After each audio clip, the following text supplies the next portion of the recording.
Hello and welcome to my channel. Today I want to talk to you about inventory valuation. So the first question I want to ask to you is what is inventory valuation, what it is for? In fact, when you have a company, you need to have stock unless you sell some immaterial products. But assuming you sell material products, you will need to have a stock and you will need to put a value to your stock. So each of the item you have in stock, they will have a unit value.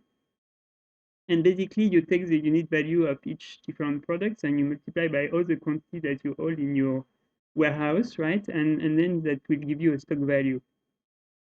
So this is, in fact, to maintain your accounting book. So all the stock value that you calculate, you will record it in the accounting books.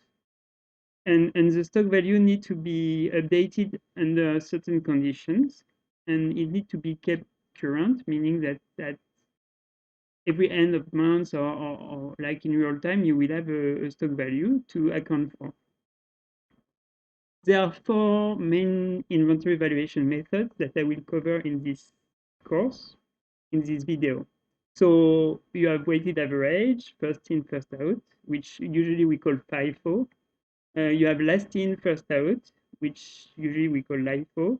And you have specific identification, which is not very common, but I still want to mention it just to be complete. I start with the weighted average. Weighted average is the most, let's say, common, or at least it's the original valuation, let's say.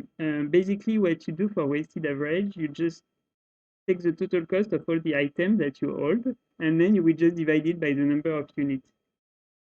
So nowadays, it is used only when you have like items that cannot really be assigned a cost individually, meaning you have a, let's say, a pile of coal or big tank of oil. How can you say which oil come with which price, right? This is just a big undifferentiated amount. Um, Usually, it's also used if your accounting system is not very strong and you cannot really track what came in first, what left first, and so on. And this is usually used mostly for like small companies or commodities, mostly commodities actually. So we take an example. Assume your company is dealing with iron, right? And you have a big stock of iron ore, a big pile. And so we take this example like that. At the beginning, to make it simple, you have no stock at all, right? And then you will have several transactions. So you will buy 10 ton at $100 per ton, and then you will buy another 20 ton cheaper because you buy more, for example. Then you will sell 6 ton, and then you will purchase another bunch of iron ore. I was going to say coal, iron ore. So you purchase 10 ton, and say you pay a lot more because the price increase on the market or like that. So you pay $107 per ton. And then last but not least, you will sell 16 ton, for example. And then you wonder what is your stock value. So basically what we do in this case is like that. I show you the answer, of course, and I will explain. So whenever you have, let's see, I see my mouse. Whenever you have like a stock in, right, you will account for the quantity and the unit price that you buy, let's say $100 for my 10 tons. So it will give you a purchase amount. You will have some quantity in your stock now. Remember that at the beginning it was zero, right? And you will have a value. So here 10 ton at $100 per ton, right? $1,000. Not so difficult. And the weighted average, you just take the total inventory value divided by the total unit that you hold. Say now that I add more, but at a different price, right? So I add $1,520 more of what is it, iron. And then my inventory value is, well, the sum of both, right? $1,000 before for my 10 ton, and then $1,520 for my 20 tons, right? So I get a total of $2,520. And if I divide by my total quantity, this will be like $84 per ton right now. Then I continue and I start to sell some, right? Remember my example, I start to sell, I sell 6 ton out. So the value to like stock out will be like the average of at this point in time, right? So it will be $84 because each ton now is worth on average $84, right? You get the idea. So of course, after I sell 6 ton, my quantity in stock, I decrease 6 ton, and so I have a new value because I stock out $84 multiplied by 6. So I remain in stock $2,016, right? And it's still, of course, still $84 per ton, no change. Then what I do is I buy more at a high price. So same logic, right? I enter my purchase amount, $1,070. And then I have, of course, 10 ton more in my stock. So you can take the total value of the stock and you divide by the quantity. Oops, sorry. And you divide by the quantity, and then you get like 90.76 something dollar per ton. And then you stock out, same logic. You stock at the latest weighted average price known. So like 16 units, right? $90.76 that come from here. And then your remaining stock is 18 ton, and your remaining inventory value is the difference, 1,633.77 exactly. So it's $90.76 per ton at the end. This is a small note is assuming the company use the perpetual inventory system. What is the perpetual inventory system? In fact, it's not very difficult. This means that your accounting software or your staff maybe they record continuously the stock. So meaning that every time there is something coming in or going out, they record it and they calculate just as I did in this table. If you don't use the perpetual inventory system, it means that you just record all the transaction and value all the transaction at the end of the month. Let's not go into too much detail. I mean, I think that 100% of companies now they use a computer, so they use a perpetual inventory system anyway. That would be very strange not to actually. So this is weighted average valuation. I hope so far so good. And then I continue to FIFO. FIFO is the most common method, really by far. And so how is it done? Basically, you assume that the earliest good you purchase, right, are also the first one to go out, to be removed from the inventory whenever you take something out. So I will have an example, of course, but why it is most commonly used, mostly it's quite easy actually. It's because it really reflects the reality. I mean, I don't know, assume you buy like yogurt in your fridge, right? If there is an expiry date, the one that you buy last week, you will want to eat them first before the one that you bought today, because the one you bought today, they will expire later, right? If you always eat the latest one you buy, for sure the old one will go bad at some point. So that's really the logic. Just opposite to weighted average, it assumes that you can differentiate, sorry, by lot, and you can sort of assign individual costs, right? Otherwise, you have no way to know which one is which one. So you will have an accounting system that need to be able to track what you purchase first and what you purchase last to know which one to like value out first. So usually it's for itemized product, everything that you have in like carton, pallets, bags, and boxes and like that, and managed by a unit of measure. Well, you get the idea, I hope. So basically, there is a little something I want to precise here is that this is not really about stock management. In fact, you can use the method of valuation and manage your stock differently. You can assume that the value of the thing coming in should be the value of the thing going out first, which is the case in FIFO. However, you can tell your people in your warehouse to pick differently. They could pick like on a expiry date, for example, just like what I mentioned for the yogurt before. In this case, it will be FIFO, FEFO instead of FIFO, like first expiry, first out. It could be different. It doesn't matter. I mean, accountants, they don't really care what's happening physically. It's just a rule to give a value. Okay, let's go to the example. So here you see, I mean, it's not a bulk, it's a pallet. So the stock of good like is carton boxes. So you can imagine whatever you want for what's in the carton boxes, up to you. So I take exactly the same example so that at the end we can compare the different methods. So same, no stock at the beginning. I have some transactions, right? May 5, I purchased 10 bucks, $100 per box. Now it's not a ton anymore. And May 10th, 20 bucks, 76, etc. So and then I sell some boxes, I purchase some boxes, right? And so I want to know what is my stock value using 5. So I go directly into the table. So first, what you have on May 5th, you purchase, right? You purchase 10 bucks, $100 each. So it's exactly the same as it was for weighted average because it's the first record. This we will call layer one or lot one or batch one, as you want actually. It's just to track it later. Then I had more in my stock. I had 20 boxes, right, for 76 per box. So I had my 1,520, right? So now this is like my lot 2 or layer 2. So far, I mean, if you divide the 2,520, which is my inventory value, by the quantity that I have in stock, you would have the same average. But here we don't do average anymore. And that's where sort of gets interesting. I take 6 units out. What happened? As we say, is first in, first out. So I will assume that the 6 units, I take them from my first layer of 10 units. Therefore, I will say that the value of this 6 unit is 100 per unit, same as my first layer that you can see here.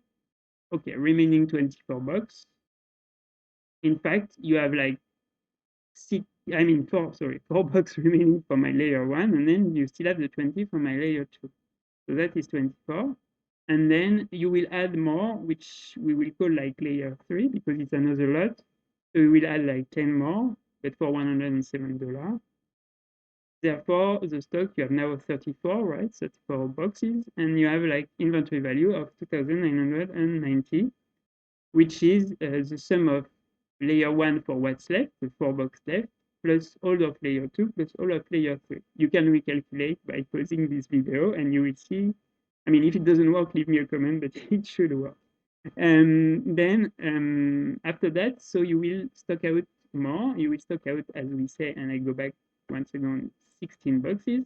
What happened in 16 boxes is that actually you don't have enough left in layer 1, right?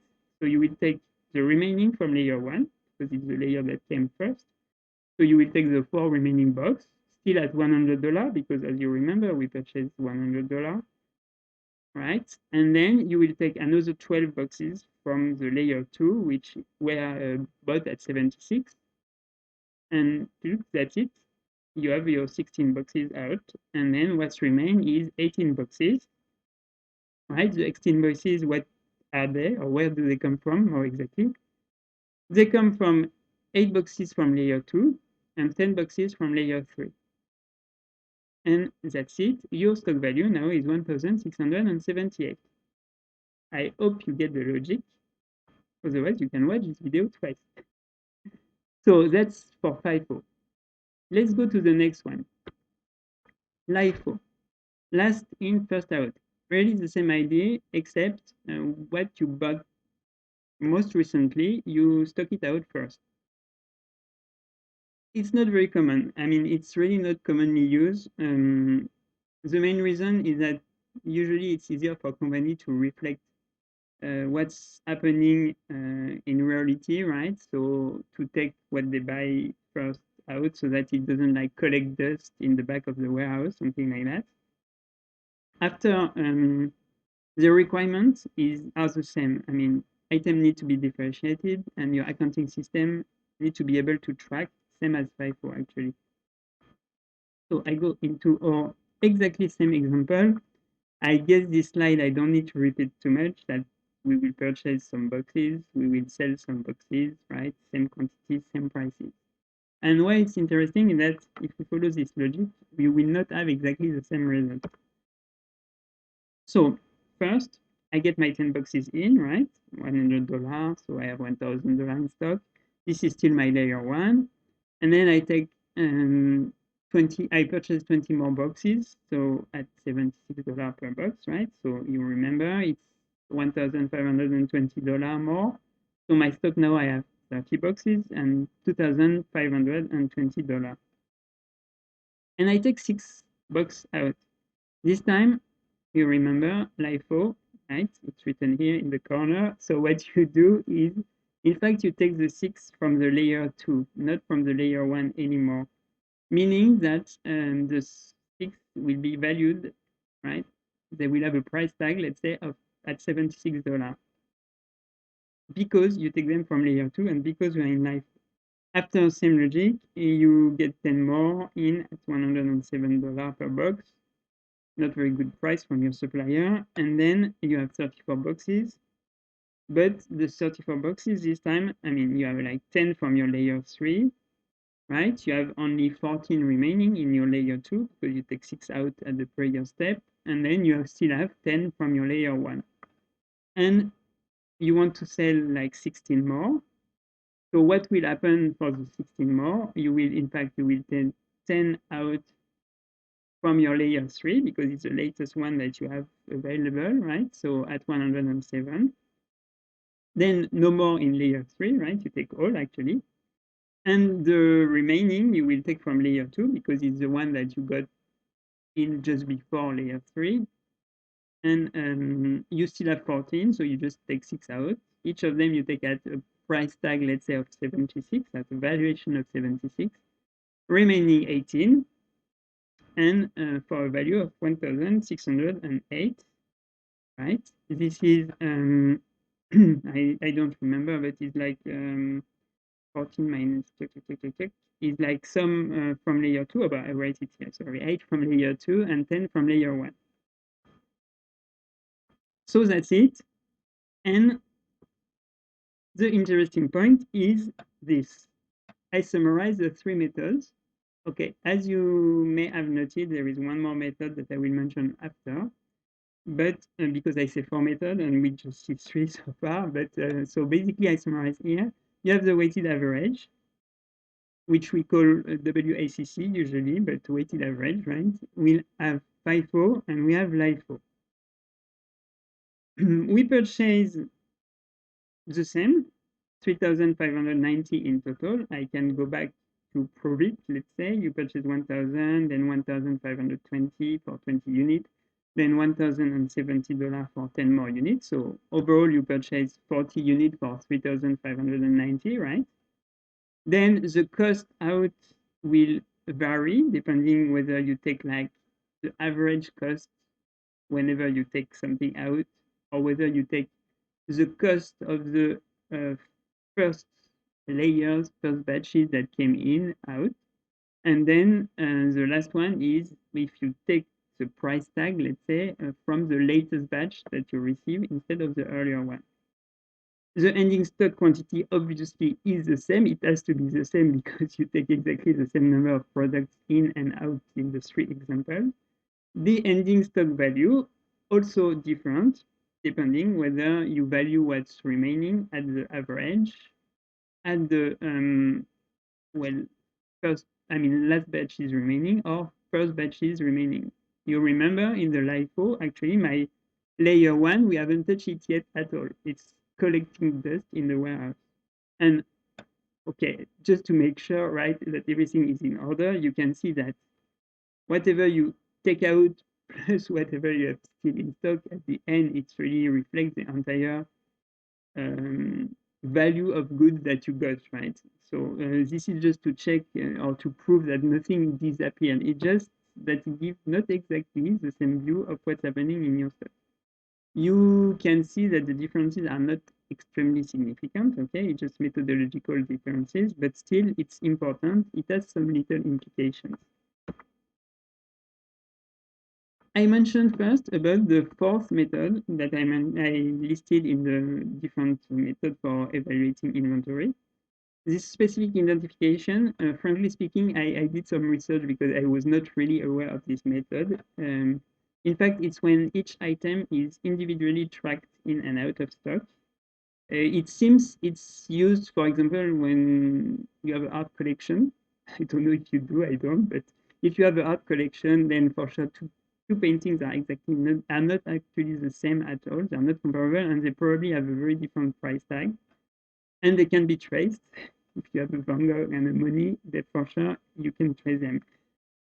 Items have high value, so it means that the value of the item is much higher than the work or cost or pain to track them. And for some products, maybe I don't know, maybe jewelry, you could use like RFID or Internet of Things system to track them one by one.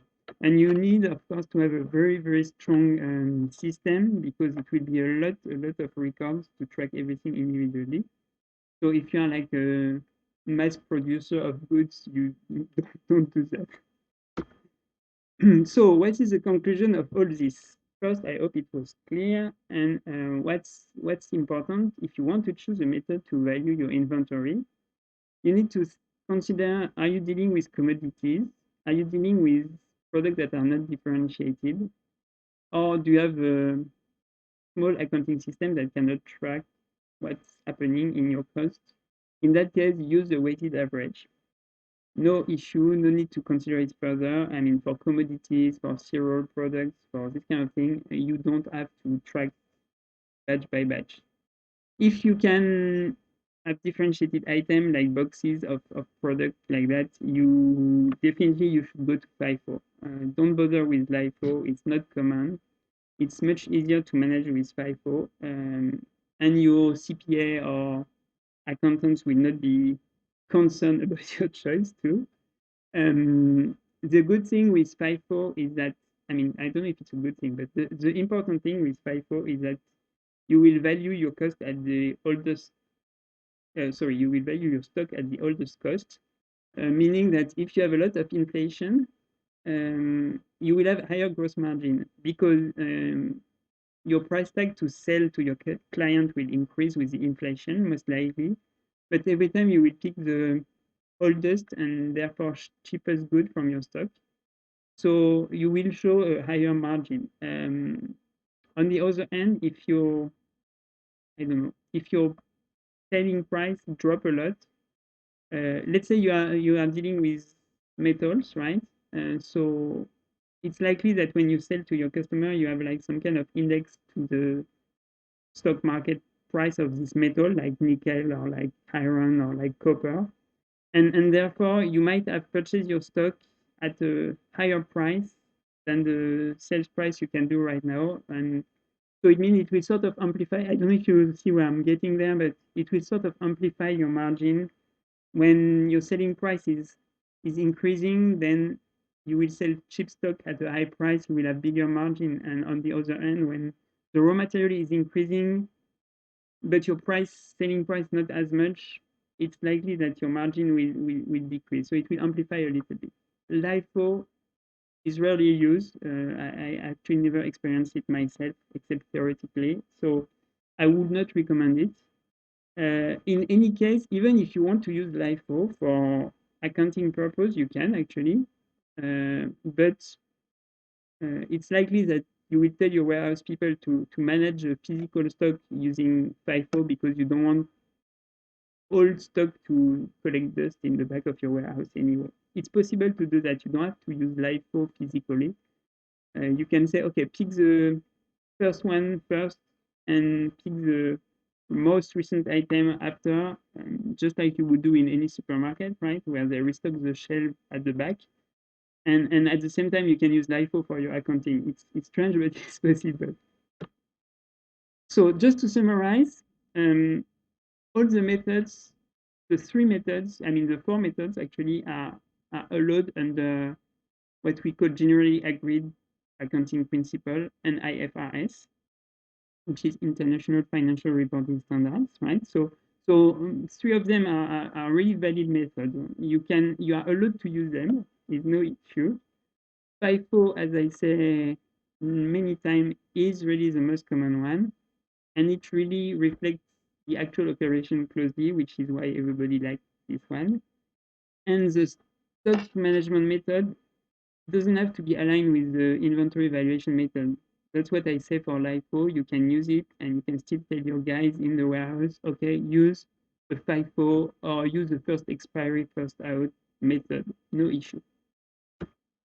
Thank you very much. I hope this was useful for you. If you enjoyed the video, please click on like. If you want to know my future videos and be informed first, do not forget to subscribe and click the little bell to be notified more conveniently. See you next time.